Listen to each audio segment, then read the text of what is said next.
Good morning students. पिछले lecture में हम लोगों ने प्रोटीन सिंथेसिस के पार्ट 1 में हम लोगों ने प्रोटीन सिंथेसिस के बारे में जाना था, क्या है और क्यों होता है और इसके लिए क्या क्या रिक्वायरमेंट्स है। हम लोगों ने जाना था कि इसके लिए हमको एक मैसेंजर आरएनए चाहिए जिसमें कि इंफॉर्मेशन है ना, और हमें उस जेनेटिक कोड की ज़रूरत होती है जो कि ऑलरेडी नेचर ने डेवलप करके रखा है। उसके अलावा हमें और क्या इंस्ट्रूमेंट्स की ज़रूरत है वो हम लोगों ने देखा था कि हमें एक ट्रांसफ़र आरएनए चाहिए, हमें राइबोसोम चाहिए और हमने देखा था कि इसके रॉ मटेरियल्स क्या हैं। तो रॉ मटेरियल्स जो हैं वो अमीनो एसिड्स होते हैं, एक्टिवेटेड अमीनो एसिड्स। अब आज हम लोग जानेंगे कि प्रोटीन सिंथेसिस कैसे हो, इसका मैकेनिज्म क्या। तो ये सारी स्लाइड्स हम लोग पिछले लेक्चर में देख चुके हैं, इनके बारे में हम लोग जान चुके हैं। जेनेटिक कोड और क्या क्या इंस्ट्रूमेंट्स हैं, messenger RNA, transfer RNA, ribosome, यहाँ तक की बात हम लोगों ने पिछले अपने लेक्चर में की थी। और आज हम लोग सीधे सीधे इसके मैकेनिज्म की बात करेंगे, मैकेनिज्म ऑफ ट्रांसलेशन कैसे होता है।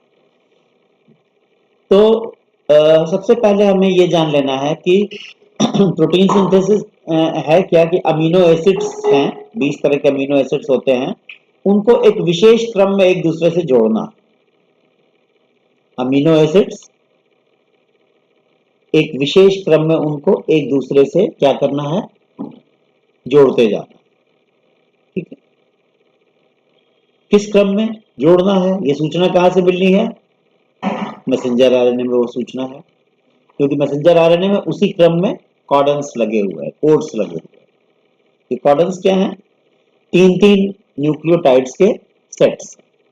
कॉडन्स आर सेट्स ऑफ 3 न्यूक्लियोटाइड, तीन तीन न्यूक्लियोटाइड के सेट। ठीक, तो मैसेंजर आरएनए में ये सूचना दी हुई है कि भाई इसी ये जो क्रम है, इसी क्रम में आप अमीनो एसिड को जोड़ जोड़ के और एक चेन बना, जिसे हम पॉलीपेप्टाइड कहेंगे। बाद में वो पॉलीपेप्टाइड उसमें 3 डायमेंशनल मॉडिफिकेशंस होंगे और वो सॉरी एक फंक्शनल प्रोटीन बन जाएगा। और मैसेंजर आरएनए वो सूचना कहां से लाया है, डीएनए से। तो मैसेंजर आरएनए के पास सूचना हो गई और ये जो प्रोटीन सिंथेसिस यानी ट्रांसलेशन की प्रक्रिया है, ये होगी कहाँ, राइबोसोम। क्योंकि राइबोसोम की वो जगह है जो कि उस मैसेंजर आरएनए के कोडन्स को पढ़ने में मदद करे। अब सवाल यह है कि जो अमीनो एसिड का क्रम है जो बनना है पॉलीपेप्टाइड में, तो सबसे पहले तो मैसेंजर आरएनए में जो कॉडन्स है जानना पड़ेगा, पढ़ना पड़ेगा। मैसेंजर आरएनए के कॉडन्स को पढ़ना पड़ेगा, भाई पहला कोड किस चीज का है, क्या है, वो अमीनो एसिड ले आओ। दूसरा कोड क्या है, वो अमीनो एसिड ले आओ। तो पढ़ेगा कौन, मुख्य रूप से राइबोसोम भी उसमें हेल्प कर रहा है, लेकिन ट्रांसफर आरएनए एग्जैक्टली उसको पढ़ रहा है। ट्रांसफर आरएनए एग्जैक्टली उसको रीड कर रहा है कि ये पहला कॉडन किस चीज का है, और वो अमीनो एसिड लेकर ट्रांसफर आरएनए वहां आ जाएगा। ट्रांसफर आरएनए के बारे में एक चीज फिर से आप क्लियर कर ले कि 20 अमीनो एसिड हैं और 20 अमीनो एसिड के अपने अपने ट्रांसफर आरएनए। जैसे ये 5 अमीनो एसिड है, तो पांचों अमीनो एसिड के लिए 5 ट्रांसफर आरएनए अलग अलग है, इसका ये, इसका ये, इसका ये, इसका ये, इसका ये, हर अमीनो एसिड का अलग अलग ट्रांसफर। फिर ये दूसरे 5 हैं, तो ये दूसरे 5 ट्रांसफर आरएनए हैं। ये तीसरे 5 अमीनो एसिड हैं, ये तीसरे 5 ट्रांसफर आरएनए हैं। ठीक है, फिर और ये 5 अमीनो एसिड, ये और 5 ट्रांसफर। तो 20 अमीनो एसिड, 20 के अपने अपने ट्रांसफर आरएनए हैं, वो उनके सहयोगी। ठीक, सबके अलग अलग ट्रांसफर आरएनए क्यों है क्योंकि हर अमीनो एसिड का जो मैसेंजर आरएनए में कोड है वो अलग अलग। तो अलग अलग कोड को पढ़ने के लिए अलग अलग ट्रांसफर आरएनए चाहिए। क्यों, क्योंकि मैसेंजर आरएनए में जो कॉडन है उसी के कॉम्प्लीमेंट्री ट्रांसफर आरएनए में एंटी कॉडन है। अब जैसे यहां पर आप इस पिछली स्लाइड में एक बार देखिए,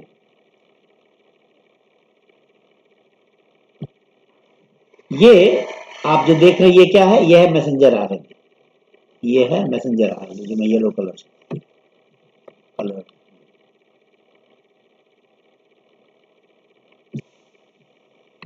this is a messenger RNA. Okay, this is a messenger, ये जो आप देख रहे हैं ये पूरा मैसेंजर आरएनए। अब इस मैसेंजर आरएनए में आप देख रहे हैं कि ये जो है ये यहाँ पर कॉर्डन्स है, देखिए ये एक कॉर्डन है, ये दूसरा कॉर्डन है और ये तीसरा कॉर्डन है। दीज आर द 3 कॉर्डन्स, ठीक है। कलर यहाँ देखिए,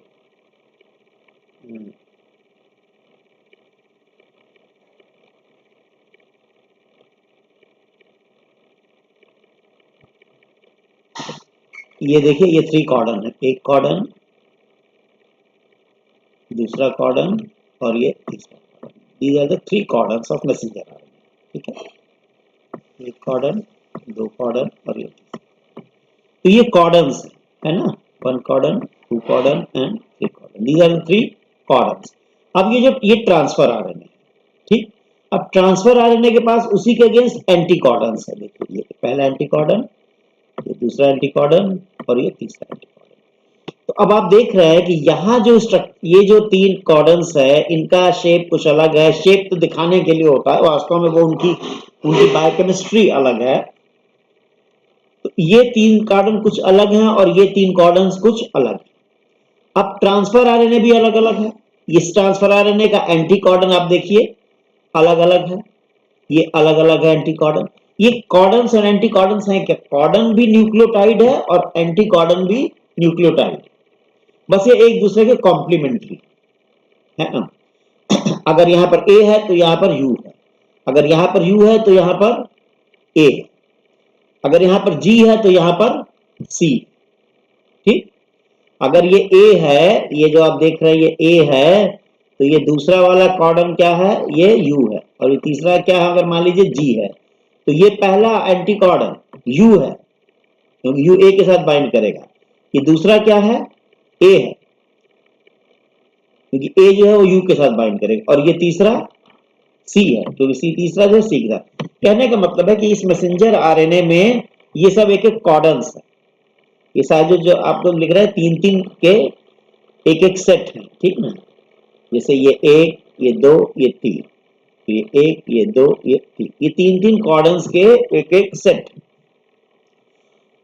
तो हर 3 कॉर्डन, ये हर जो है एक कॉर्डन एक न्यूक्लियोटाइड एक अमीनो एसिड को कोड कर रहा है।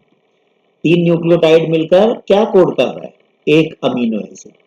ये 3 न्यूक्लियोटाइड मिलकर एक अमीनो एसिड, ठीक।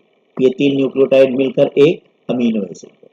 तो ये 3 न्यूक्लियोटाइड का जो एक कोड बन रहा है, इसको पढ़ कौन रहा है, मैसेंजर ट्रांसफर आरएनए। कैसे, क्योंकि इसके इधर 3 एंटी कॉर्डन, ये एंटी कॉर्डन उसी कॉर्डन से बाइंड करेंगे। अब मान लीजिए कि ये जो है ये मैसेंजर आरएनए का ये कॉर्डन जो था ये मेथियोनिन के लिए है। मेथियोनिन एक अमीनो एसिड है, ये पहला कॉर्डन मान लीजिए किसके लिए है, मेथियोनिन के लिए, ठीक। तो अब ये जो ट्रांसफर आरएनए है ये मेथियोनिन का ही ट्रांसफर आरएनए, ये ट्रांसफर आरएनए सिर्फ और सिर्फ मेथियोनिन का। क्यों, अब इस देखिए इस ट्रांसफर आरएनए की 2 विशेषता। एक तरफ यहां जो इसका स्ट्रक्चर है वो ऐसा है कि ये सिर्फ और सिर्फ मेथियोनिन से बाइंड करेगा। दिस इज मेथियोनिन, ये जो आपको मोती जैसा स्ट्रक्चर दिख रहा होगा ना, ये मान लीजिए कि ये है मेथियोनिन, ठीक। तो ये ट्रांसफर आरएनए अपने पूंछ की तरफ, या आपने कह लीजिए अपने एक हाथ से मेथियोनिन को पकड़े रहेगा, क्योंकि ये हाथ इसका ऐसा बना है कि मेथियोनिन ही को पकड़ सकता है, दूसरे को नहीं पकड़ सकता है। और इसका ये जो दूसरा हाथ है, दूसरा हाथ ये इस तरह का है कि ये सिर्फ मेथियोनिन के कॉर्डन से ही बाइंड कर सकता है। ये सिर्फ मेथियोनिन के कॉर्डन से ही बाइंड कर सकता है। ठीक, समझ रहे हैं?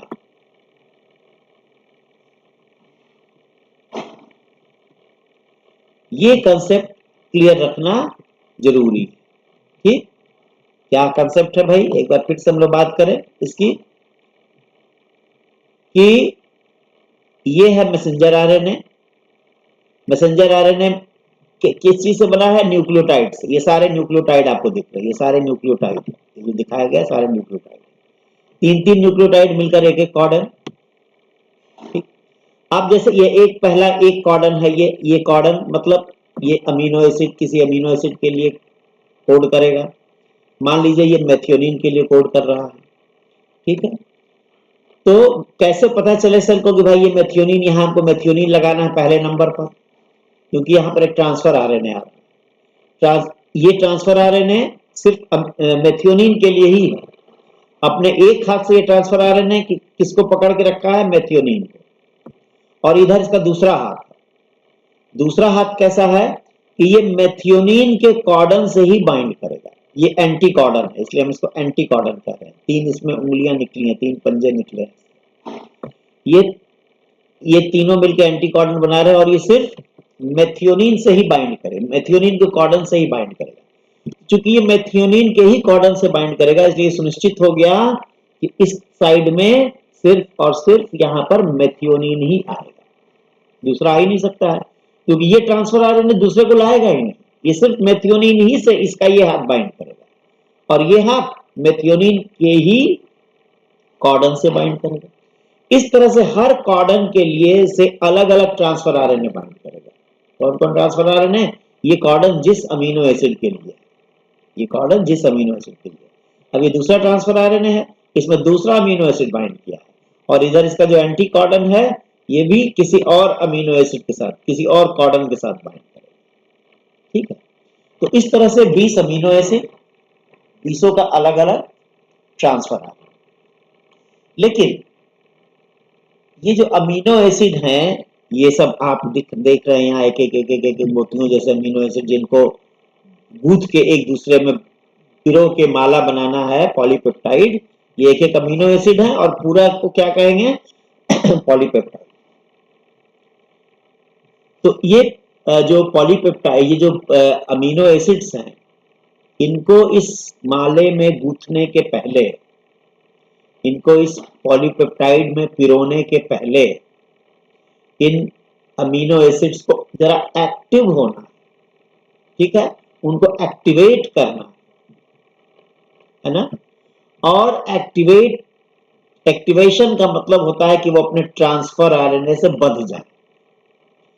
ये अमीनो एसिड है, ये अपने ट्रांसफर आरएनए से बाइंड कर गया है ना। ये क्या है? Amino acid. ठीक है, ये this is the amino acid and this is the transfer RNA. तो ये ट्रांसफर आरएनए से ये अमीनो एसिड कैसे बंधा, इस प्रक्रिया को हम एक्टिवेशन कहते हैं। तो सबसे पहले ये जरूरी है कि 20 तरह के अमीनो एसिड, 20 तरह के अमीनो एसिड, उनके कई कई मॉलिक्यूल, एक ही मॉलिक्यूल नहीं, कई कई मॉलिक्यूल अपने अपने ट्रांसफर आरएनए से बाइंड कर जाए। सबसे पहले क्या जरूरी है? 20 तरह के 20 अमीनो एसिड है, हर अमीनो एसिड के बहुत सारे मॉलिक्यूल, एक एक ही नहीं, बहुत सारे मॉलिक्यूल। हर अमीनो एसिड अपने अपने ट्रांसफर आरएनए के साथ बंधा हुआ रहे, तैयार रहे, है ना, अपने अपने ट्रांसफर आरएनए का हाथ पकड़ के तैयार रहे। ये अमीनो एसिड ट्रांसफर आरएनए हाथ पकड़ के तैयार रहे। ठीक, अब ये ट्रांसफर आरएनए जब जहां उसको ले जाए वहां वो चला जाए, है ना।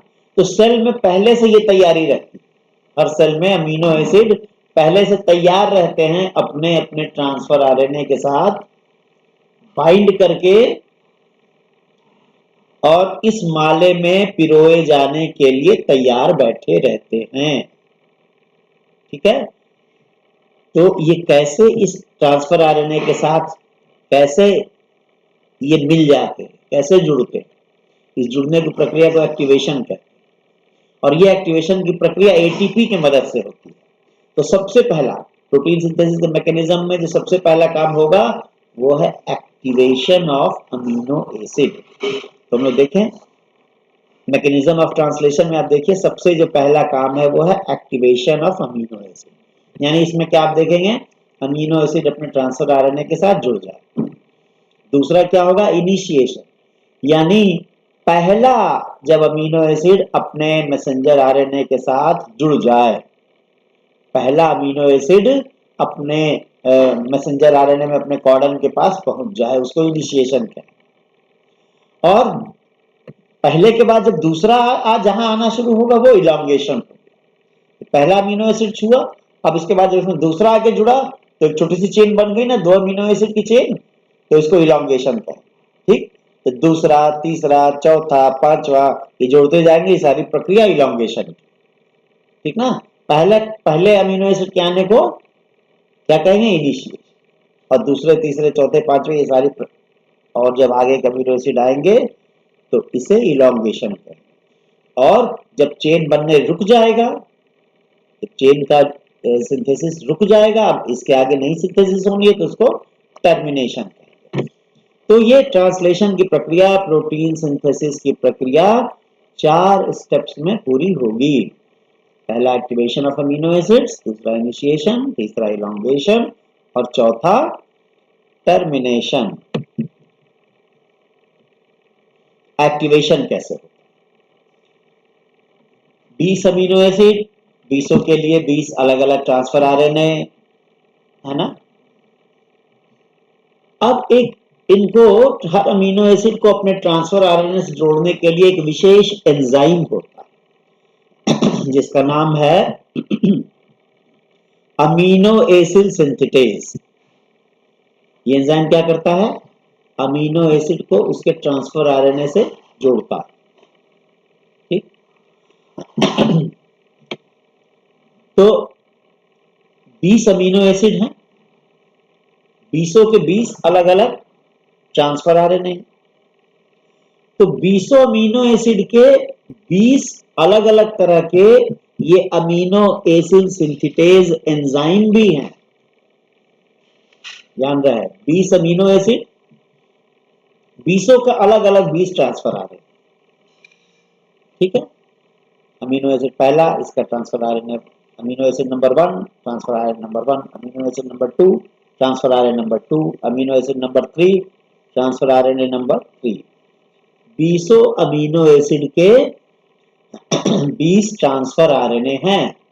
ट्रांसफर आरएनए के नाम के साथ ही आगे शॉर्ट में लिख दिया जाता है कि वो किस अमीनो एसिड का है। ठीक, ऐसे आपको दिखाएं,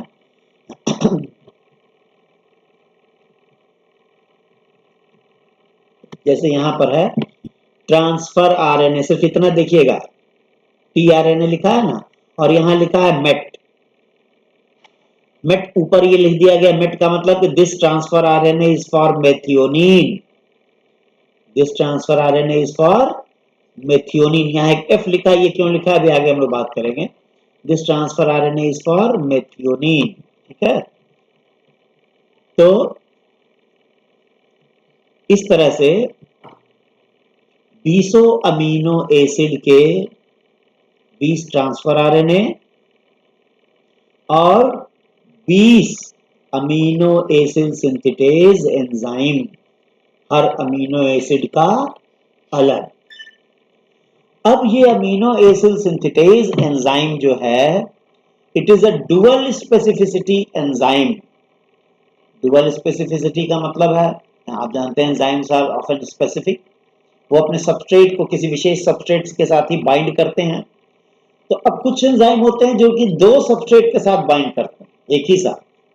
अमीनो एसिड सिंथेटेज, एक तरफ ये अमीनो एसिड सिंथेटेज है, तो एक तरफ तो ये एक विशेष अमीनो एसिड के साथ बाइंड करेगा, इसी के साथ बाइंड करेगा, इसी को ही पहचानता है, दूसरे के साथ बाइंड ही नहीं करेगा। और इस अमीनो एसिड का जो ट्रांसफर आरएनए है, सबका अलग अलग ट्रांसफर आरएनए है ना, तो इसका जो ट्रांसफर आरएनए है उसका साइट इधर है, तो ये अमीनो एसिड सिंथेटेज एंजाइम इसी ट्रांसफर आरएनए का, जो इस अमीनो एसिड का ट्रांसफर आरएनए है उसी के साथ बाइंड करेगा। ठीक है, तो अमीनो एसिड सिंथेटेज एंजाइम एक तरफ ये किससे बाइंड किया, अपने अमीनो एसिड से, और दूसरी तरफ किससे बाइंड किया, अपने ट्रांसफर आरएनए। तो ये अमीनो एसिड सिंथेटेज एंजाइम सुनिश्चित करता है कि हर अमीनो एसिड अपने अपने ही ट्रांसफर आरएनए से बाइंड करे। हर अमीनो एसिड अपने अपने ट्रांसफर आरएनए से ही बाइंड करे। ये कौन सुनिश्चित करता है, अमीनो एसिड सिंथेटेज एंजाइम। ठीक है, there are different transfer RNA for different amino acid synthetase enzyme for each of the 20 amino acid. हर 20 अमीनो एसिड में से हर अमीनो एसिड के लिए अलग अलग ट्रांसफर आरएनए है और अलग अलग अमीनो एसिड सिंथेटेज एंजाइम। तो हम देखें कि अमीनो एसिड का एक्टिवेशन कैसे हो रहा है। ये process completes in following 2 steps. Amino acid है ये, यहां 1 लिख देने का मतलब है कि सिर्फ एक पहचान के लिए, ये अमीनो एसिड नंबर 1, तो इसके ट्रांसफर आरएनए के साथ भी लिख देंगे ट्रांसफर आरएनए नंबर 1, यानी जो भी पहला अमीनो एसिड, जैसे अगर हम मेथियोनिन को मान रहे हैं पहला, तो मेथियोनिन के लिए ही ये ट्रांसफर आरएनए, और मेथियोनिन के लिए ये एंजाइम कौन सा है, ये वही amino acid transfer RNA synthetase enzyme. यहां सिर्फ शॉर्ट में एंजाइम लिख दिया गया है। ये कौन सा एंजाइम है, amino acid transfer RNA synthetase enzyme. तो अगर अमीनो एसिड नंबर 1 है तो enzyme number 1 transfer RNA number 1। अगर ये अमीनो एसिड नंबर 2 होगा तो एंजाइम नंबर 2 होगा, ट्रांसफर आरएनए नंबर 2 होगा। अगर ये अमीनो एसिड नंबर 20 होगा तो ये एंजाइम नंबर 20 होगा, ट्रांसफर आरएनए नंबर 20। हर अमीनो एसिड का अपना अलग ट्रांसफर आरएनए और अलग amino acid transfer RNA synthetase. अब यहां देखिए कि पहला अमीनो एसिड सबसे पहले अपने एटीपी के साथ बाइंड करता है, सॉरी अपना एटीपी नहीं, ATP is common, sorry. Her amino acid एक एटीपी मॉलिक्यूल के साथ बाइंड, और वही एंजाइम इसमें मदद कर रहा है। तो ये बन गया अमीनो एसिड एएमपी। एटीपी टूट गया और इसका एएमपी इस अमीनो एसिड के साथ जुड़ गया, और साथ ही में ये एंजाइम भी जुड़ गया टेम्पोररीली यहां पर ये एंजाइम भी जुड़ गया है। ठीक है, और एटीपी से चूंकि यहां पर सिर्फ एएमपी जुड़ा है, मोनोफॉस्फेट, तो 2 फॉस्फेट निकले, 2 फॉस्फेट यहां पर ये अलग निकल गया। अब देखिए ये जो बना है AA1 AMP, अब ये अपने ट्रांसफर आरएनए से जुड़े, AA1 ट्रांसफर आरएनए 1, अब ये जुड़ा ट्रांसफर आरएनए, और ये बन गया AA1 ट्रांसफर आरएनए 1। अब एएमपी भी अलग हो गया, एंजाइम भी अलग हो गया, एंजाइम का काम खत्म। एंजाइम ने अमीनो एसिड को अपने ट्रांसफर आरएनए के साथ जोड़ दिया, इसका काम खत्म हो गया, ये अलग हो। ठीक है, बस अमीनो एसिड को ट्रांसफर आरएनए से जोड़ने में एक एटीपी मॉलिक्यूल की जरूरत पड़ी और इस एक एंजाइम की मॉलिक्यूल की जरूरत पड़ी। इन 2 चीजों की जरूरत पड़ी, लेकिन हमको फाइनल प्रोडक्ट क्या मिला, एक अमीनो एसिड जो अपने ट्रांसफर आरएनए से बाइंड कर गया है, यही हमें फाइनल प्रोडक्ट मिला। हम इसी को एक्टिवेटेड अमीनो एसिड भी कहते हैं, इसको हम एक्टिवेटेड अमीनो एसिड भी कहते हैं। ठीक है, या amino acid transfer RNA, amino acid transfer RNA. ठीक है, तो ये अमीनो एसिड ट्रांसफर आरएनए हमें मिल गया, यानी अमीनो एसिड अपने ट्रांसफर आरएनए के साथ जुड़ गया। ठीक, अमीनो एसिड अपने ट्रांसफर आरएनए के साथ।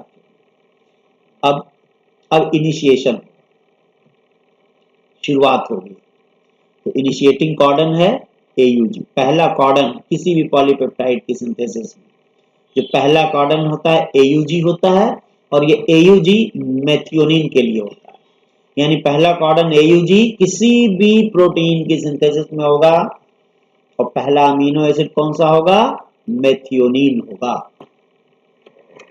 अब इसके बाद थोड़ा प्रोकैरियोट और यूकैरियोट में जरा फर्क है। प्रोकैरियोट में जरा ज्यादा कॉम्प्लिकेशन है, पहले पैदा हुआ था ना प्रोकैरियोट, प्रोसेस थोड़ा कॉम्प्लिकेटेड था, बाद में यूकैरियोट में ये थोड़ा सा सिंप्लीफाई है। प्रोकैरियोट में क्या होता है कि जब पहला मेथियोनिन आएगा, ध्यान रहे ये अमीनो एसिड की चेन है, ये पहला मेथियोनिन है, पहला जो मेथियोनिन आएगा तो इसका एक इसके साथ एक और रिएक्शन होगा, वो उसको हम कहते हैं फॉर्मुलेशन, यानी इसका फॉर्मुलेशन होगा। फॉर्मुलेशन मतलब क्या कि इसके साथ एक फॉर्मिल ग्रुप अटैच हो जाएगा, फॉर्मिल ग्रुप अटैच हो। अब यही अगर मेथियोनिन अगर बीच में है, मान लीजिए ये भी मेथियोनिन है, चौथे नंबर पर ये आया, तो इसका फॉर्मुलेशन नहीं होगा, ठीक है, लेकिन जो पहले नंबर पर मेथियोनिन होगा इसका फॉर्मुलेशन होगा, ठीक। तो अब अमीनो एसिड तो अपने ट्रांसफर आरएनए के साथ जुड़े रहते हैं, तो प्रोकैरियोट में मेथियोनिन के लिए ही दो तरह के ट्रांसफर आरएनए, प्रोकैरियोट्स में मेथियोनिन के लिए ही दो तरह के ट्रांसफर आरएनए, कौन कौन से, एक तो पहले मेथियोनिन के लिए जो इनिशिएटिंग मेथियोनिन का जो ट्रांसफर आरएनए है इसके साथ जुड़ गया रहेगा, उसके बाद उसका फॉर्मुलेशन होगा, तो इसको हम कहते हैं फॉर्मुलेटेबल, जिसका फॉर्मुलेशन हो सके। पहले अमीनो एसिड का जो ट्रांसफर आरएनए है उसका नाम वो फॉर्मुलेटेबल है, और बीच में कहीं फिर से मेथियोनिन आ गया तो इसके साथ जो ट्रांसफर आरएनए जुड़ेगा वो सिंपल होगा, वो नॉन फॉर्मुलेटेबल होगा, उसका फॉर्मुलेशन नहीं होगा, तो उसको हम इंटरकैलरी कहते हैं। इंटरकैलरी मतलब जो बीच में, ठीक ना। तो पहले के बाद दूसरे तीसरे चौथे 10वें 20वें 100वें 1000वें नंबर पर अगर कहीं फिर से मेथियोनिन आ रहा है, आता ही है, तो वो जिस ट्रांसफर आरएनए से जुड़ा होगा उसका फॉर्मुलेशन नहीं होगा, वो सिंपल प्रक्रिया होगी, उसको हम इंटरकैलरी मेथियोनिन कहेंगे, ठीक ना, इंटरकैलरी मेथियोनिन। लेकिन जो पहला मेथियोनिन होगा ये इनिशिएटिंग मेथियोनिन है और ये फॉर्मुलेटेबल मेथियोनिन। तो अभी आपको सिर्फ इतना ध्यान रखना है कि प्रोकैरियोट्स में इनिशिएशन मेथियोनिन से होगा और उसका फॉर्मुलेशन होगा, यूकैरियोट्स में भी इनिशिएशन मेथियोनिन से होगा, ऑर्डर दोनों जगह AUG, लेकिन यूकैरियोट्स में फॉर्मुलेशन नहीं। तो हम लोग इसको डायग्राम से समझेंगे इनिशिएशन की प्रक्रिया को, पहले ये रिएक्शन से समझ लीजिए। देखिए ये है ये जो मेथियोनिन ट्रांसफर आरएनए, ये अमीनो एसिड ट्रांसफर आरएनए बन गया है, यानी ये एक अमीनो एसिड है। मेथियोनिन क्या है, एक अमीनो एसिड, और ये अपने ट्रांसफर आरएनए से जुड़ गया, ठीक है। तो अब ये ट्रांसफर आरएनए के साथ यहाँ जो मेट लिखा है, एक तो पहले इधर वाले मेट और इधर वाले मेट का अंतर आप समझ के रखिए, दोनों तरफ मेट लिखा है, अंतर आपको समझ के रखना है ठीक से। ट्रांसफर आरएनए के यहां भी एक मेट लिखा है, इस मेट का मतलब है जो बाईं तरफ, जो ट्रांसफर आरएनए के पहले बाईं तरफ जो मेट लिखा है, इस मेट का मतलब है कि मेथियोनिन जुड़ा हुआ है इस ट्रांसफर आरएनए के साथ। दो चीजें हैं यहाँ, एक मेथियोनिन भी है और ये ट्रांसफर आरएनए, दोनों बंधे हुए। इस मेट का मतलब कि मेथियोनिन आकर जुड़ गया है इस ट्रांसफर आरएनए से, और यहां जो मेट लिखा है इसका मतलब है कि ये मेथियोनिन जुड़ा नहीं है, ये इसके नाम में है, ट्रांसफर आरएनए के नाम में इसकी टाइटल लगा दी गई है मेट। मेट का मतलब है कि ये ट्रांसफर आरएनए सिर्फ मेथियोनिन के लिए है, ये ट्रांसफर आरएनए सिर्फ मेथियोनिन के लिए है। जैसे आप जिस सीट पर बैठे हैं उस सीट पर एक नाम लिख दिया जाए कि भाई ये सीट जो है वो XYZ की है, इसका मतलब ये नहीं कि वो XYZ बैठा है उस पर, अगर हम लिख दें आपकी सीट पर, आपकी कुर्सी पर XYZ, इसका मतलब ये नहीं कि XYZ इस पर बैठे हुए हैं, इसका मतलब है कि XYZ के लिए ही है, दूसरा कोई नहीं बैठेगा। और जब XYZ बैठ गए तो अब वहां दो चीज हो गई, XYZ और उनकी कुर्सी, ठीक। तो इस मेथियोनिन, ये मेट का मतलब है कि ये ट्रांसफर आरएनए सिर्फ मेथियोनिन के लिए है, और यहां F जो लिखा है इसका मतलब, अब इसका मतलब हो गया कि ये ट्रांसफर आरएनए फॉर्मुलेटेबल मेथियोनिन के लिए, यानी जो इनिशिएटिंग, जो पहला मेथियोनिन होगा उसका ट्रांसफर आरएनए अलग है, जो बीच में मेथियोनिन होगा उसके ट्रांसफर आरएनए के साथ यहाँ सिर्फ मेट लिखा जाएगा, ये एफ नहीं लिखा जाएगा, या यहाँ एफ की जगह आई लिख दिया जाता है। आई मतलब इंटर कैडरी, जो बीच में आए। आई का मतलब कि जो बीच में मेथियोनिन आएगा उसके लिए ट्रांसफर आरएनए, और एफ लिखा गया है तो मतलब जो पहला मेथियोनिन है जिसका फॉर्मुलेशन। तो आपको ये ध्यान रखना है कि यहाँ जो मेट लिखा है ये कोई मेथियोनिन जुड़ा नहीं है, ये ट्रांसफर आरएनए के नाम में है, यानी कि ये this transfer RNA is for methionine. F लिखा है तो this transfer RNA is for formylated methionine, पहले मेथियोनिन को। और जब इधर मेट लिख गया तो मतलब कि एक मेथियोनिन वास्तव में इस ट्रांसफर आरएनए से जुड़ा हुआ। तो मेथियोनिन अपने ट्रांसफर आरएनए के साथ जुड़ गया है, transfer amino acid transfer RNA ये बन गया है। किस प्रक्रिया के द्वारा? इस प्रक्रिया के द्वारा, इस प्रक्रिया के द्वारा। ये अमीनो एसिड ट्रांसफर आरएनए है ना, तो इस अमीनो एसिड के लिए की जगह वहां पर क्या है? मेथियोनिन, पहला मेथियोनिन। अब इसका फॉर्मुलेशन होगा, ये सिर्फ ये प्रोकैरियोट्स की बात हो रही है। फॉर्मुलेशन होगा तो एक फॉर्मेट ग्रुप, फॉर्मेट ग्रुप मिलता कहां से है? ये कंपाउंड फॉर्मिल टेट्राहाइड्रोफोलेट से मिलता है, फॉर्मिल टेट्राहाइड्रोफोलेट से मिलता है। और इसके लिए एंजाइम एक होता है, वो है ट्रांसफॉर्मुलेज। और इस एंजाइम ने क्या किया कि इसमें से फॉर्मिल ग्रुप निकाला, ये इसमें से ये फॉर्मिल ग्रुप निकाला और मेथियोनिन के लेग के पीछे ले जाकर जोड़ दिया। देखिए यहाँ ग्रीन कलर से फॉर्मेट लिखा है इसीलिए, और यहाँ ग्रीन कलर से एफ लिख दिया गया, यानी मेट के पहले अब एफ आ गया, यानी मेथियोनिन से फॉर्मिल ग्रुप जुड़ गया, मेथियोनिन का फॉर्मुलेशन हो गया, मेथियोनिन का फॉर्मुलेशन हो गया। और ये भी ध्यान रखना है कि ये जो मेथियोनिन का फॉर्मुलेशन हो रहा है ये मेथियोनिन के अपने ट्रांसफर आरएनए के साथ अटैच होने के बाद हो रहा है। मेथियोनिन पहले अपने ट्रांसफर आरएनए के साथ जुड़ा है ना, और उसके बाद इसका फॉर्मुलेशन हो गया। ठीक, अब क्या हो रहा है? ये पहला जो है रिएक्शन ये यूकैरियोट में नहीं होगा, ये सिर्फ प्रोकैरियोट। अब इसके बाद की जो ये सारी प्रक्रिया आप देख रहे हैं इसको हम लोग डायग्राम में आगे समझेंगे आसानी से। ये आपको लिखना है, ये भी ऐसे भी लिखना है सर। सबसे पहला काम देखिए, राइबोसोम के जो दो सब यूनिट होते हैं, हम लोग यहाँ पर प्रोकैरियोट की बात कर रहे हैं, तो 30s और 50s। तो राइबोसोम दोनों हमेशा सब यूनिट एक साथ नहीं रहते हैं, अलग अलग रहते हैं, है ना, और बीच में जुड़ते हैं, यानी प्रोटीन सिंथेसिस की प्रक्रिया शुरू होने के बाद दोनों जुड़ते हैं। तो पहले स्मॉलर सब यूनिट 30 सब यूनिट अलग है। हाँ, इनिशिएशन के लिए 3 इनिशिएशन फैक्टर्स की जरूरत है, IF1, IF2, IF3, जिसमें IF2 और IF3 का रोल पता है, IF1 का ठीक ठीक रोल हमें नहीं पता। 3 इनिशिएशन फैक्टर है, IF1, IF2 और IF3, ठीक है। ये हैं, पहले का रोल IF1 का ठीक ठीक नहीं पता है। तो सबसे पहला का 30 सब यूनिट, राइबोसोम के 30 सब यूनिट IF3 फैक्टर के साथ अटैच हो जाए। IF3 30 बन गया।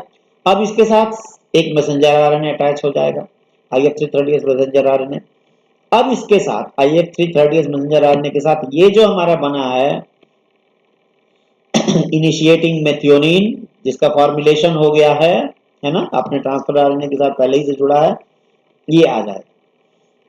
और इन दोनों को प्लस करने के लिए एक और प्लस की जरूरत होगी, IF2 की भी मदद की जरूरत होगी। ठीक, अब देखिए यहां पर सब एक दूसरे में जुड़ गए हैं, IF3 30 मैसेंजर आरएनए, IF2 और एफ में ट्रांसफर जितना थे सब एक दूसरे में जुड़ गए। अभी एक चीज जुड़ना बाकी है, इसका राइबोसोम का 50 सब यूनिट। तो राइबोसोम के 50 सब यूनिट को जोड़ना जरा मुश्किल काम है, तो इसके लिए एक जीटीपी मॉलिक्यूल की जरूरत पड़ती है, एनर्जी की जरूरत पड़ती है। तो एक जीटीपी की मदद से 50s आकर इसमें जुड़ेगा।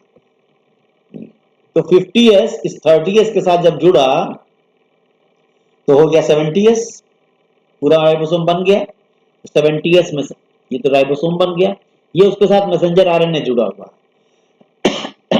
और ये इसके साथ फॉर्मुलेटेड मेथियोनिन अपने ट्रांसफर आरएनए के साथ जुड़ा हुआ।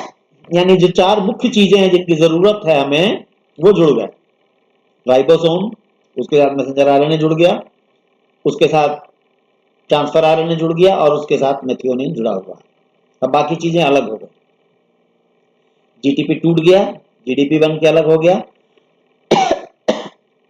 जीडीपी और पीआई में, और जो दोनों इनिशिएशन फैक्टर थे IF2 IF3, अब इनका काम हो गया या अलग हो गया। हमें मिला क्या, हमें ये मिला 70S में राइबोसोम, उसके बाद मैसेंजर आरएनए, उसके बाद मेथियोनिन, अपने ट्रांसफर आरएनए। ये जो है इतना हिस्सा, ये जो इतनी चीज हैं इसको हम कहते हैं इनिशिएशन कॉम्प्लेक्स। ये इतना हिस्सा कहलाता है क्या चीज, इनिशिएशन कॉम्प्लेक्स। क्या क्या है इसमें, 4 चीजें हैं। राइबोसोम है पूरा, दोनों सब यूनिट, मैसेंजर आरएनए है, ट्रांसफर आरएनए है, और उसके साथ उसका अमीनो एसिड है मेथियोनिन। इसको हम कहते हैं इनिशिएशन कॉम्प्लेक्स। अब जरा डायग्राम में देखिए आप, इन चीजों को डायग्राम में समझना ज्यादा आसान।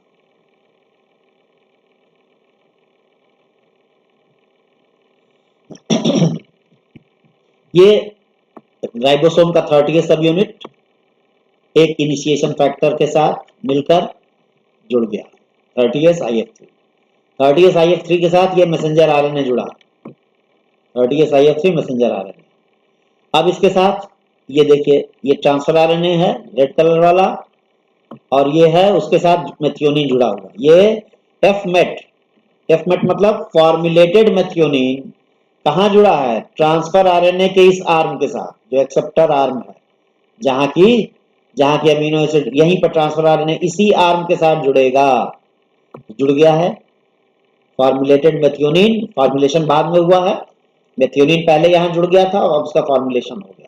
तो ये ट्रांसफर आरएनए, यहां ये जो 3 छोटी छोटी लाइंस दिख रही है, इसका एंटीकोडन है।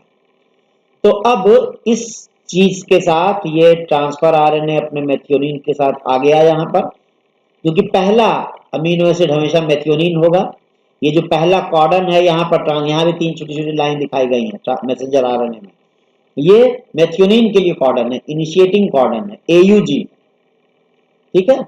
तो एक IF2 की भी जरूरत पड़ी, और ये अमीनो एसिड अपने ट्रांसफर आरएनए के साथ, ट्रांसफर आरएनए अपने अमीनो मेथियोनिन को लेकर आ रहा है यहाँ आना, क्यों, क्योंकि ये कॉर्डन है अमीनो मेथियोनिन के लिए, ये कॉर्डन है मेथियोनिन के लिए, और इस मेथियोनिन के साथ, इस कॉर्डन के साथ सिर्फ यही ट्रांसफर आरएनए बाइंड करेगा।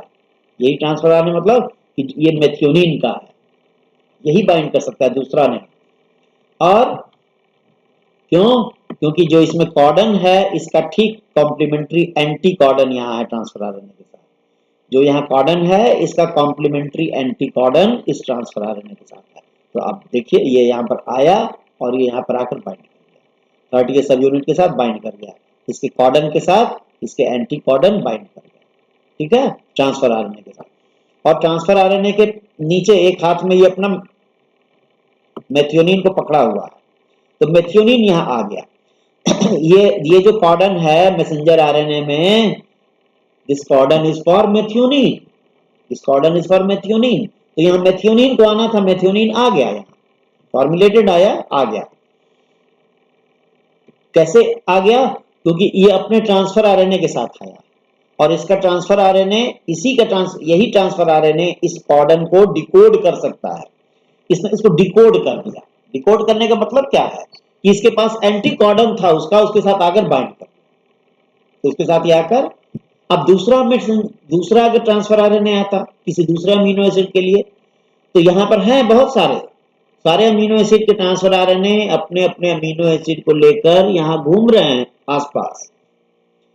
सारे अमीनो एसिड के ट्रांसफर आरएनए अपने अपने अमीनो एसिड को लेकर, उनके साथ बंध के, उनका हाथ पकड़ के यहाँ घूम रहे हैं, लेकिन वो यहाँ बाइंड नहीं कर सकते हैं। क्यों, क्योंकि उनके एंटी कॉर्डन से ये कॉर्डन मैच नहीं कर रहा है। तो इस ट्रांसफर आरएनए का जो मेथियोनिन के लिए है, जो फॉर्मुलेटेबल मेथियोनिन के लिए है, इसका जो एंटी कॉर्डन है ये इस कॉर्डन के साथ मैच कर रहा है। नतीजा क्या हो रहा है, ये ट्रांसफर आरएनए आकर यहां आसानी से बाइंड कर, तो देखिए ये मेथियोनिन का कॉर्डन था, मेथियोनिन यहाँ पहुंच गया है, भले ट्रांसफर आरएनए के नीचे है, इससे एकदम सटा नहीं है मेथियोनिन, इससे दूर है, लेकिन पहुंच तो गया है ना। अब अगला काम की इसमें 50 सब यूनिट जुड़ना बाकी है, 50 सब यूनिट और एक जीटीपी आएगा। तो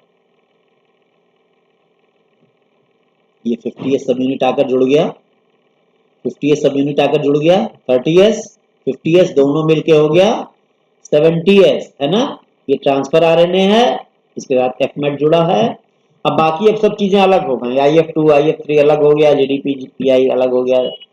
अब यहाँ देखिए कि जो राइबोसोम है इसमें दो साइट्स होते हैं, ए लिखा और पी लिखा, ए साइट और पी साइट। तो ये जो पहला आपका ट्रांसफर आरएनए है अपने अमीनो एसिड के साथ, ये ए साइट पर दिखाया गया है। हालांकि ये बहुत क्लियर नहीं है कि ये ए पर आता है कि पी पर आता है, इसमें थोड़ा कंफ्यूजन है। सामान्यतः तो ए का मतलब होता है अमीनो एसिड साइट और पी का मतलब होता है पेप्टाइडिल साइट, ठीक है। तो सामान्यतः होना ये चाहिए कि ये ए साइट पर आए और यहां से पी साइट पर जाए, लेकिन ये बात कंफर्म नहीं है फाइनली, क्योंकि जब भी इसको पाया गया है तो पी साइट पर पाया गया है, ठीक है। बहरहाल ये अभी हम लोग छोड़ देते हैं, ये ए साइट पर है अभी यहाँ पर दिखाया गया, और मान लेंगे कि ये इसके बाद ये पी साइट पर चला जाएगा। तो ये जो इतनी चीज बन गई इसे हम इनिशिएशन कॉम्प्लेक्स कहते हैं। इस फिगर में आपको जितनी चीजें दिख रही हैं, एक ribosome, messenger RNA, transfer RNA और उसके साथ फॉर्मुलेटेड मेथियोनिन, इसको हम कहते हैं इनिशिएशन कॉम्प्लेक्स। तो अब इसके बाद इलॉन्गेशन की प्रक्रिया। तो जैसे इनिशिएशन में तीन इनिशिएटिंग फैक्टर की जरूरत थी, तो इलॉन्गेशन में 2 इलॉन्गेशन फैक्टर। वास्तव में जरूरत तो है तो एक ही, डायरेक्टली एक ही की जरूरत होती है, लेकिन एक का इनडायरेक्ट इस्तेमाल होता है, वो हम लोग अभी देखेंगे क्या होता है। तो 2 इलॉन्गेशन फैक्टर जो हैं, EF जिसको हम कहते हैं, वो एक का नाम है EFTU, ये थर्मो अनस्टेबल है, और एक का नाम है EFTS, ये थर्मोस्टेबल है। यानी थोड़े हीट देने से ये टूट जाता है EFTU, और ये दूसरा वाला ये नहीं टूटता है, इसलिए उनका नाम उसी उनके प्रॉपर्टी के आधार पर रख दिया गया है, EFTU और EFTS। मुख्य रूप से EFTU का काम है, और एक GTP मॉलिक्यूल की भी इसमें जरूरत पड़ती है। क्या पड़ती है आगे में।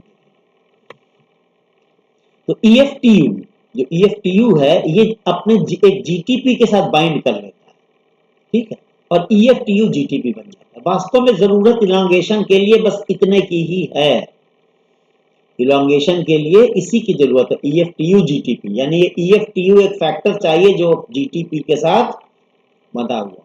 क्या करता है EFTU GTP? EFTU GTP एक amino acid transfer RNA, amino acid अपने ट्रांसफर आरएनए के साथ जुड़ा हुआ है। यही एक्टिवेशन के द्वारा जैसे पहले जुड़ा हुआ था, तो सारे अमीनो एसिड अपने अपने ट्रांसफर आरएनए के साथ जुड़े हुए हैं, ठीक है। तो अब इनिशिएशन तो हो गया है, ये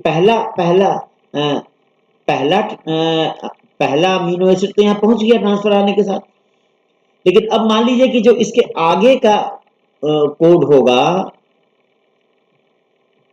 इसके आगे भी ये इसके आगे फिर एक कॉर्डन है, ठीक है, फिर इसके आगे फिर कॉर्डन है, तीन तीन न्यूक्लियोटाइड्स का कॉर्डन है, फिर इसके आगे 3 का कॉर्डन है, ठीक है, ये सब कॉर्डन है।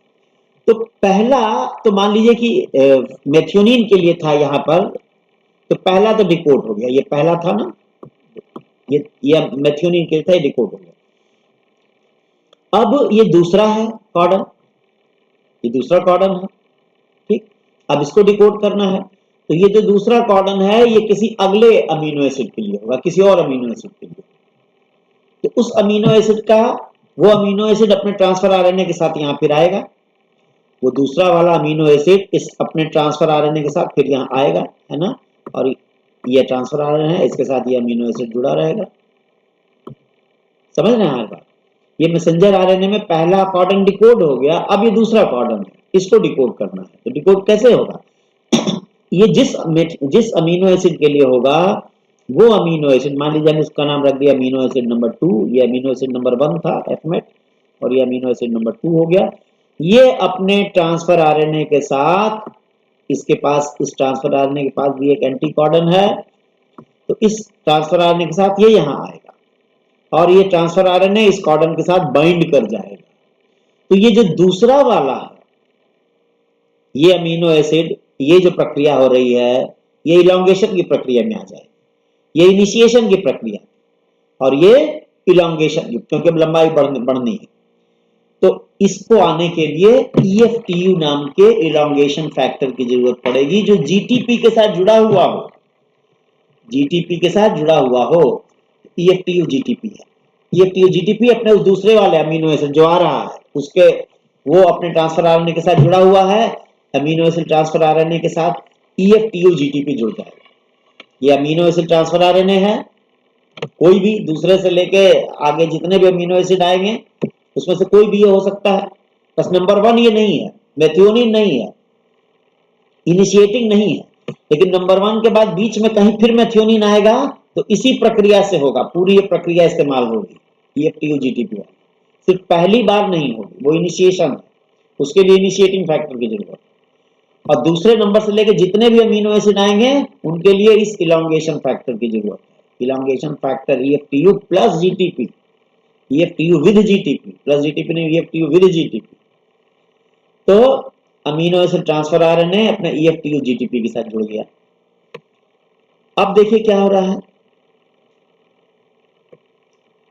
अब अमीनो एसिड ट्रांसफर आरएनए को, अब ये जो है AAT RNA EFTU GTP, ये क्या करेगा कि इस अमीनो एसिड ट्रांसफर आरएनए को A साइट पर, उस राइबोसोम के A साइट पर ले जाकर बाइंड करा देगा। यहाँ देखिए अब क्या हो रहा है, ये अमीनो एसिड है ना, अमीनो एसिड ट्रांसफर आरएनए, इसके ये अलग तो हो गया, ये फिर लेकिन अलग होकर ये कहाँ जा रहा है, ये एरो देखिए, ये जा रहा है A साइट के, राइबोसोम के A साइट से जाकर बाइंड कर गया। बाइंड कर गया तो इस EFTU GTP का काम खत्म, EFTU GTP का काम खत्म है ना। अब ये अलग हो गया, लेकिन अलग हुआ तो एक दिक्कत हुई, GTP तो अपनी एनर्जी खर्च कर दिया और ये टूट गया, GDP और PI में टूट गया। तो आप देखिए EFTU के साथ अब GTP नहीं है, EFTU GDP हो गया और PI अलग हो गया। तो ये अमीनो एसिड ट्रांसफर आरएनए को पहले देख लीजिए कि ये कहाँ चला गया, A साइट के साथ बाइंड कर गया। यहाँ देखिए ये राइबोसोम इधर सरक जाएगा, राइबोसोम इधर सरक जाएगा और ये जो A साइट है वो यहाँ आ गया, A साइट यहाँ आ गया है और इस A साइट पर ये दूसरा अमीनो एसिड अपने ट्रांसफर आरएनए के साथ आकर बाइंड कर गया। कैसे बाइंड कर गया, इसके मदद से, EFTU GTP। तो AA ट्रांसफर आरएनए राइबोसोम के A साइट पर पहुंच गया। अब एक दिक्कत है कि ये जो EFTU GTP की जरूरत हमें इलॉन्गेशन में पड़ रही है, ये EFTU GDP हो गया, यानी ये कमजोर हो गया और इस तरह से ये फिर अगले इलॉन्गेशन में मदद नहीं कर पाएगा। तो EFTU GDP बेकार ना हो जाए, इसके लिए इसमें से GDP को निकालना है और फिर एक GTP को जोड़ना है। इसमें से GDP को हटा के और फ्रेश GTP जोड़ना है। इस काम के लिए जो दूसरा इलॉन्गेशन फैक्टर था EFTS, ये इस्तेमाल होता है। आप देखिए यहाँ पर ये हमारा ये इनएक्टिव EFTU था, EFTU GDP के साथ जुड़ा हुआ है ना, ऊर्जा विहीन। तो इसके साथ एक इसका भाई आएगा EFTS। सिर्फ EFTS का इतना काम होता है कि इस GDP को हटा के अब खुद जुड़ जाए। GDP को हटाने के लिए इसका रोल है, सिर्फ EFTS का सिर्फ इतना रोल है कि GDP को यहाँ से हटा दे। तो EFTU के साथ GDP हट गया, लेकिन हट गया तो EFTS खुद जुड़ गया इसके साथ, EFTU EFTS हो गया, GDP तो हट गया, ठीक है। अब क्या होगा कि अब ये EFTU EFTS इस पर एक GTP अटैक करता है। GTP क्या करता है, EFTU EFTS पर अटैक करता है। अगर ये EFTU GDP है तो इस पर नहीं, GTP इस पर नहीं अटैक कर पाएगा। ये GTP सीधे इस पर नहीं अटैक कर पाता है, सीधे इस पर भी अटैक कर देता तो GDP हट जाता, ये जुड़ जाता, लेकिन ये थर्मोडायनेमिकली फिजिबल नहीं है। थर्मोडायनेमिकली फिजिबल बनाने के लिए क्या होता है, पहले EFTS आया और इसने GDP को हटा दिया, EFTU EFTS बन गया, GDP हट गया। अब GTP इस पर अटैक करेगा, ये GTP देखिए कहाँ अटैक कर रहा है, यहाँ अटैक कर रहा है, यहाँ अटैक किया इसने तो क्या हुआ कि खुद जुड़ गया वहां, EFTU GTP बन गया, EFTU GTP बन गया, और ये EFTS इसका काम खत्म, ये यहाँ से बाहर, EFTS बाहर हो गया और हमें मिल जाएगा EFTU GTP। तो EFTU GTP मिल गया, इसी की तो जरूरत है हमें, है ना। EFTU GTP यहाँ पर हर अमीनो एसिड को उसके इलांगेशन में मदद करने के लिए प्लेन EFTU की तो जरूरत पड़ती नहीं है, जब भी EFTU का इस्तेमाल होता है EFTU GTP के साथ इस्तेमाल, तो जिस चीज की वास्तव में जरूरत है वो यहाँ पर मिल गया। तो इस तरह से EFTU GTP अगले इलांगेशन के लिए फिर से तैयार रहता है ना। तो ये इलांगेशन को आगे देखने के लिए ये वही इनिशिएशन कॉम्प्लेक्स है जो पहले आप लोग देख चुके हैं, और एक अमीनो एसिड एफमेट अपने ट्रांसफर आरएनए के साथ यहाँ पर जुड़ा हुआ है, ठीक है ना। अब इसके बाद क्या हो रहा है, EFTU GTP के साथ EFTU GTP में बन गया है, EFTU GTP, ठीक, और EFTU GTP बन के तैयार है ये। अब देखिए EFTU GTP क्या कर रहा है, EFTU GTP अपने एक transfer RNA with amino acid, ये ट्रांसफर आरएनए है विद इट्स अमीनो एसिड, इसके साथ ये आकर जुड़ जाता है, यानी जो दूसरा अगला अमीनो एसिड आना है अपने ट्रांसफर आरएनए के साथ, ये अकेले नहीं आ पाएगा, अकेले नहीं वहां जाके जुड़ पाएगा राइबोसोम में, यहाँ इसको आना है ना, यहाँ आना है, तो ये अकेले नहीं आ पाएगा, इसके साथ ये EFTU GTP होना जरूरी है। तो EFTU GTP अपने दूसरे ट्रांसफर आरएनए के साथ, अगले ट्रांसफर आरएनए के साथ, जिसके साथ अगला अमीनो एसिड जुड़ा है, इसके साथ अटैच हो जा रहा है, ठीक ना, ये इसके साथ अटैच हो जा रहा है, EFTU GTP plus amino acid transfer RNA, ये दोनों मिलकर, इसके बाद क्या हो रहा है, अब देखिए, अब ये जो पिछले उसमें बना है, वो जो पिछले स्लाइड में बना था, EFTU GTP अपने एक ट्रांसफर आरएनए के साथ जुड़ा हुआ है, उस ट्रांसफर आरएनए के साथ अमीनो एसिड भी है, ये यहाँ आएगा, ये तो इनिशिएशन कॉम्प्लेक्स है, ये इनिशिएशन कॉम्प्लेक्स है, और प्लस ये इसमें क्या क्या है, ट्रांसफर आरएनए अपने अमीनो एसिड के साथ, और EFTU GTP के साथ। कौन सा अमीनो एसिड है ये, जो जिसका अगला कॉर्डन है, यहाँ पर मैसेंजर आरएनए में अगला कॉर्डन जिस अमीनो एसिड का है उसके वही है अमीनो एसिड। अब देखिए ये आ गया, तो अब ये जो पहला वाला अमीनो एसिड था ये P साइड पर दिख रहा है, पहला वाला अमीनो एसिड एफमेट वाला, एफमेट जो है वो P साइड पर, और A साइड पर क्या है, नया अमीनो एसिड आ गया, A साइड पर नया अमीनो एसिड अपने ट्रांसफर आरएनए के साथ आ गया, इस ट्रांसफर आरएनए के साथ जो एंटी कॉर्डन है, यहाँ पर कॉर्डन होगा मैसेंजर आरएनए में, उस कॉर्डन से ये एंटी कॉर्डन बाइंड कर गया इसका, और इस तरह से इसने दूसरा अमीनो एसिड को यहाँ पहुंचा दिया, ठीक ना, EFTU GDP के साथ अलग हो गया, और ये वही प्रक्रिया जो पहले आप देख चुके हैं, ये सारी वही प्रक्रिया है जो आप देख चुके हैं, इसलिए इसमें और नहीं समझ। तो इस तरह से अब दो मैसेंजर आरएनए के, ये जो मैसेंजर आरएनए था इसके दो कॉर्डन डिकोड कर लिए गए, पहला कॉर्डन फॉर्मुलेटेड मेथियोनिन का, और दूसरा कॉर्डन जिस भी अमीनो एसिड, डिकोड कर दिया, दो अमीनो एसिड आ गए, ठीक। अब क्या होगा, अब ये होगा कि इस फॉर्मुलेटेड मेथियोनिन और इस दूसरे नंबर के अमीनो एसिड, इन दोनों के बीच में एक पेप्टाइड बॉन्ड बन जाए, ये इसके साथ एक बॉन्ड बना लेगा, पेप्टाइड बॉन्ड फॉर्मेशन होगा, उसके लिए एक एंजाइम की जरूरत है, वो एंजाइम है पेप्टाइडिल ट्रांसफरेज। पेप्टाइडिल ट्रांसफरेज क्या करेगा, इन दोनों अमीनो एसिड के बीच में एक बॉन्ड बना देगा, ठीक, फॉर्मेशन ऑफ पेप्टाइड बॉन्ड, है ना। तो अब देखिए यहां से, यहां पर एफमेट था ना, यहां पर एफमेट था, वो यहां आ गया, और इसके साथ एक बॉन्ड के रूप में, इसके साथ एक बॉन्ड के रूप में जुड़ गया। देखिए यहाँ पर ये पहला वाला अमीनो एसिड है एफमेट, जो इसके साथ आया था, ये नीचे आ गया। तो जो सबसे पहला वो सबसे नीचे जाएगा, दूसरे नंबर का उसके ऊपर आ गया, तीसरे नंबर का आएगा तो इसके ऊपर आ जाएगा, चौथे नंबर का आएगा तो इसके ऊपर आ जाएगा। यानी जो नए वाले अमीनो एसिड आएंगे वो ऊपर रहेंगे और जो सबसे पुराना रहेगा वो सबसे नीचे रहेगा। तो पहले अमीनो एसिड और दूसरे अमीनो एसिड के बीच में ये पेप्टाइड बॉन्ड बन गया, पेप्टाइड बॉन्ड बन गया। ठीक,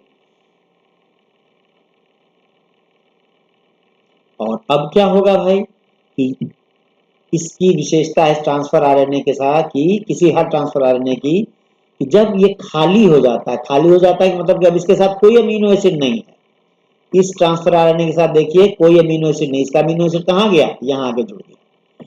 तो इसको हम कहते हैं डीएसिलेटेड ट्रांसफर आरएनए। इस ट्रांसफर आरएनए के साथ जब अमीनो एसिड इसके साथ बॉन्ड बना लिया तो फिर इसका साथ छोड़ देता है,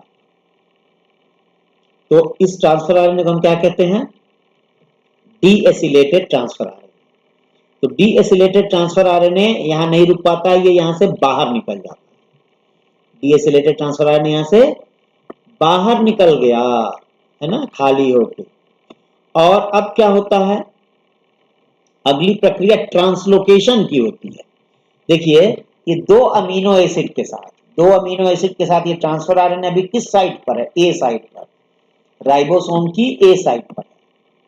अब एक ट्रांसलोकेज एंजाइम इस पूरे इस ट्रांसफर आरएनए को और इसके साथ छोटी सी जो दो अभी दो अमीनो एसिड की चेन दिख रही है, इस पूरे को ट्रांसलोकेज एंजाइम यहां से उठा के और पी साइट पर ला देता है, यहां से ले जाकर पी साइट पर पहुंचा देता है। इस प्रोसेस को कहते हैं ट्रांसलोकेशन। और ये काम कौन करेगा, ट्रांसलोकेज करेगा। ट्रांसलोकेज का एक और नाम भी है ईएफजी, इलोंगेशन फैक्टर जी भी। तो ट्रांसलोकेज ने इस पूरे ट्रांसफर आरएनए को उठाकर ए साइड से पी साइड पर रख दिया। ठीक है, अब ए साइड खाली हो गया, खाली हो गया तो ए साइड पर क्या होगा, अगला अमीनो एसिड, अगला यहाँ पर अगला कॉर्डन होगा कोई, है ना, तो अगले कॉर्डन के लिए अगला ट्रांसफर आरएनए एक अपने अमीनो एसिड के साथ आ जाएगा। ठीक है, इसी तरह से जब आ जाएगा तो यहाँ इसके साथ एक अमीनो एसिड होगा। अब क्या होगा कि ये जो अमीनो एसिड है इसके और इसके बीच में फिर पेप्टाइड बॉन्ड बन जाएगा, इस अमीनो एसिड और इसके बीच में फिर पेप्टाइड बॉन्ड बन जाएगा। ठीक, और जब बन जाएगा तो ये दोनों अमीनो एसिड यहाँ आ गए, तो अब ये तीन अमीनो एसिड की यहाँ चेन दिखेगी, यहाँ पर तीन अमीनो एसिड की चेन दिखने लगी, एक दो तीन। ठीक, धीरे धीरे ऐसे ऐसे चेन बढ़ती जा रही है। तो उसके बाद फिर ट्रांसलोकेज क्या करेगा कि इस ट्रांसफर आरएनए को इन तीनों अमीनो एसिड के साथ यहाँ से उठा के यहाँ कर देगा। क्यों, क्योंकि ये डीएसिलेटेड हो गया रहेगा और बाहर निकल जाएगा। ऐसे धीरे धीरे ये राइबोसोम आगे बढ़ता जाता है, इसको मैसेंजर आरएनए के कॉर्डन्स को रीड करते हुए आगे बढ़ता जाता है। ठीक, और हर नए कॉर्डन पर क्या होगा कि एक नया ट्रांसफर आरएनए आएगा अपने अमीनो एसिड के साथ, और उस अमीनो एसिड और इस अमीनो एसिड के बीच में बॉन्ड बन जाएगा। ठीक, फिर ये ट्रांसफर आरएनए डीएसिलेटेड हो जाएगा, बाहर निकल जाएगा, और ये पूरी चेन धीरे धीरे अभी जैसे एक से दो अमीनो एसिड हुआ तो तीन होगा, चार होगा, पांच होगा, बढ़ता जाएगा। और ये ट्रांसफर आरएनए हर बार पूरी चेन के साथ पूरी चेन के साथ यहां से चल के यहां चल ए साइड से पी साइड पर चला जाएगा। तो फॉर्मेशन ऑफ पेप्टाइड बॉन्ड कहां किसके किसके बीच बनता है, जो पेप्टाइडिल ट्रांसफर आरएनए है पी साइड पर जो ट्रांसफर आरएनए है उस अमीनो एसिड के फ्री कार्बोक्सिल ग्रुप, उस अमीनो एसिड के कार्बोक्सिल ग्रुप और ए साइट वाले अमीनो एसिड के अमीनो ग्रुप, ए साइट वाले अमीनो एसिड के अमीनो ग्रुप और पी साइट वाले अमीनो एसिड के कार्बोक्सिल ग्रुप के बीच में ये पेप्टाइड बॉन्ड बनता है, पेप्टाइडिल ट्रांसफर। बाकी सब आप लोग समझ चुके हैं। Transfer RNA P site is deacylated यानी खाली हो गया, और उसके बाद डीएसिलेट हो जाता है तो it is deacylated transfer RNA is liberated from ribosome, ribosome से फिर वो बाहर निकल जाता है। ठीक है, ट्रांसलोकेशन ये आप समझ गए हैं, ए साइड टू पी साइड। अब अंतिम काम टर्मिनेशन, यानी जहां पर इन तीनों कॉर्डन में से कोई एक कॉर्डन आएगा, UAA, UAG और UGA, ये जो तीनों कॉर्डन है ये they don't code for any amino acid. इस तीनों कॉर्डन का मतलब होता है कि कोई अमीनो एसिड नहीं, तो वहां कोई अमीनो एसिड नहीं जोड़ता है। जहां मैसेंजर आरएनए में इन तीनों में से कोई एक कॉर्डन आया, UAA, UAG और UGA, इसका मतलब है कि ये किसी अमीनो एसिड के लिए कोड नहीं करते हैं। कितना बढ़िया प्रकृति ने तरीका बनाया है, कुछ कॉर्डन बना दिए तीन कि वो किसी कॉर्डन किसी अमीनो एसिड के लिए ना कोड करें, बस वहीं टर्मिनेशन हो जाता है, वहीं पर प्रक्रिया रुक जाती है, वहीं पर प्रक्रिया रुक जाती है ट्रांसलेशन की, और हम प्रोटीन सिंथेसिस की प्रक्रिया इस तरह से पूरी हो जाती है। Okay, thank you.